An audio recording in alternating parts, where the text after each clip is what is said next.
In Nuke 13, you now have access to our new suite of machine learning plugins found in the AIR or Artificial Intelligence Research menu. In this video, we're going to talk about the CopyCat node. This node replicates custom effects by learning from a set of training images. The key concept here is that you'll feed the node a small number of before and after images, and then the node will do the hard work by learning how to copy the transformation to get from one to the other, saving you a lot of time. CopyCat has a neural network inside it. You can think of a neural network as a set of magic numbers or weights that are used to process your input image to produce an output image. But what are these weights? Well, at first, they're just random numbers, which means that your output image will also be random. The aim of CopyCat is to train the neural network, that we'll also refer to as our model, to find the perfect weights to make the input images look like the output images that you want. The way we do this is by feeding CopyCat pairs of before and after images, or as we call them, input and ground truth images. Collectively, these images are referred to as your dataset. Once your dataset is ready, you can start the iterative process of training. During training, a set of random crops are taken from your input images, processed by the current weights, and the result is compared against your ground truth. CopyCat then alters the weight values to try to minimize the difference between the two. This process is called a step, and as the plugin repeats this many times, it learns the best weights to make the input images look like the ground truth images and saves these out in a .cat file. So let's take a look at an example. Here I want to use CopyCat to clean up the bruise from this actor's face. This sequence is about 350 frames long, so it will take a lot of time to clean up in the traditional way. You'd first have to track the eye and then match the defocus and the lighting changes. Instead, with CopyCat, we can just clean up a few frames and then use them as a dataset to train the model. We can then use this model to apply the effect to the rest of the sequence, saving us a lot of time. As a note, generating the dataset is the most important part of this process, because the higher the quality of data that you feed in, the higher quality results you're likely to get out. So here I've created our ground truth images by painting out the bruise in a couple of frames. These frames don't need to be consecutive, but they should cover the changes within the sequence. For example, I've chosen this frame with a shadow over the bruise, and this frame without. Then I've connected them to an append clip node to combine the separate images into a single sequence. As you can see, the input frames have also been piped into a matching append clip node. Be aware that you need to make sure the order of the input and ground truth sequences match, otherwise you'll run into problems later. So now we need to create a CopyCat node and connect the input pipe to the input images and the ground truth pipe to the ground truth images.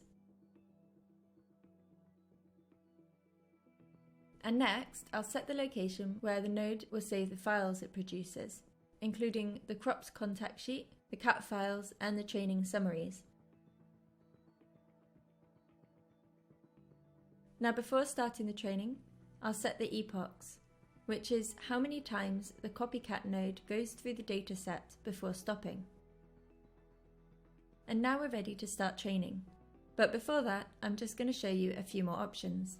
Firstly, you can see the info knob, where you'll be able to see details like which channels CopyCat will use from the input and ground truth images. It will automatically pick whichever channels are in the upstream pipes. So if you do need to change this, you can use the shuffle or remove node. You can also see the batch size, which is the number of input and ground truth image pairs that you train with at each step. By default, this is set automatically based on your hardware resources. However, it can also be set manually in the Advanced tab, and I'll go through those options in a moment. And finally, you can see the total number of steps, which is how many training steps it will take to complete the epochs. So if you'd like to have more control over your training, you can open up the Advanced tab, where you'll find a bunch of extra options to play with. Starting from the top, you have the initial weights drop down, This is very useful for tuning the result of a previously trained model to a new sequence. As you can see, you can choose between a checkpoint or pre-trained models such as deblur or upscale. If you select checkpoint, then you'll need to use the file browser to select a previously saved CAT file. The deblur and upscale options allow you to tailor the results of these pre-trained networks to your own footage, or they can be used as a good starting point for similar tasks. Next, we have the model size drop-down, and this knob allows you to select 3 different sizes for the model architecture: large, medium, and small.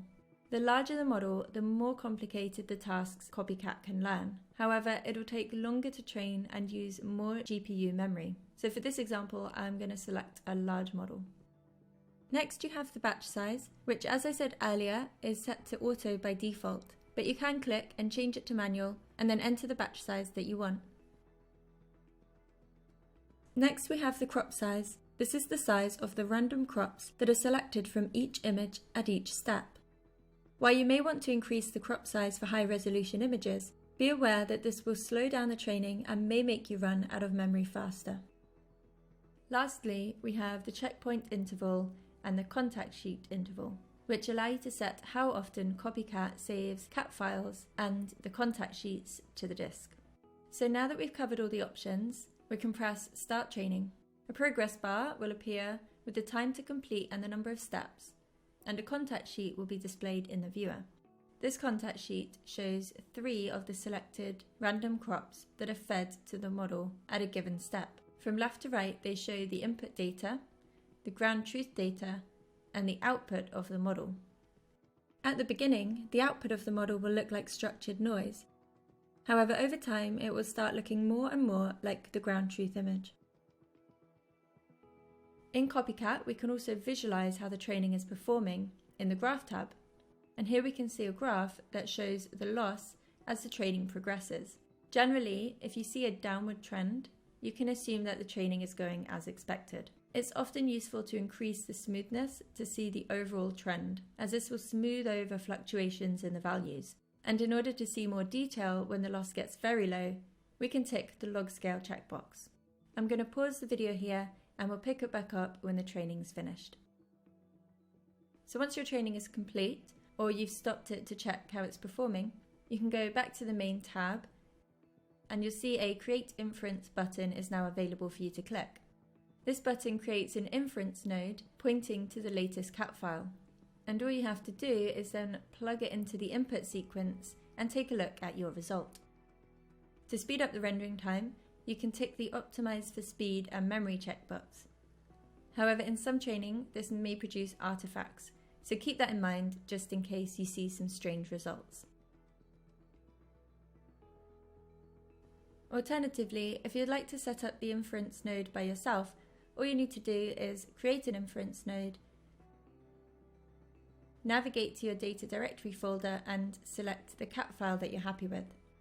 Keep in mind that the latest CAT file is not always the best one, so you may want to experiment with these.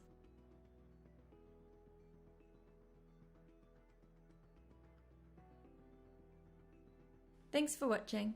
If you want to learn more about CopyCat and Nuke, you can refer to the online documentation and tutorials at learn.foundry.com/Nuke.